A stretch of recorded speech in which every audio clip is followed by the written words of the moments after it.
So I mentioned that I'm like really into like pulp artwork. This is a few years worth of book collecting.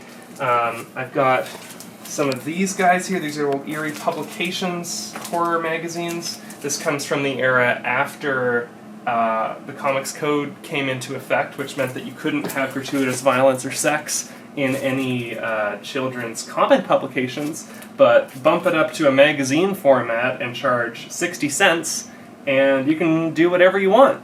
So these were a series of comics that pretty much just bought up a lot of pre-code horror comics and 1950s stuff and reprinted them in the late 60s and 70s, but just painted a lot more blood onto the illustration, so it was like a super low-budget affair.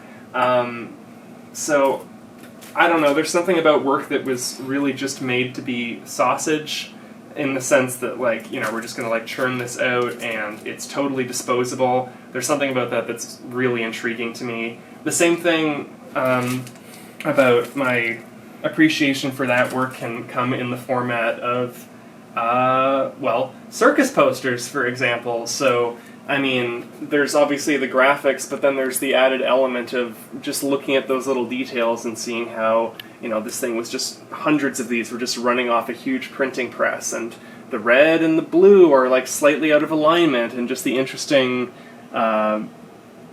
just, like, the interesting visual language that comes out of that. So I feel like even though maybe all of the different things that I pull inspiration from feel maybe a little bit disparate, they're all coming back to just an appreciation for work that is maybe like a little bit slapdash, but also has some sort of like human, like handmade element to it. Like this Turkish Terror of Mechagodzilla poster, which very clearly has just cut out these two figures off of another poster and pasted them over top of a graphic that has nothing to do with this movie. And then they just covered up the seams with a bit of white paint around the edges.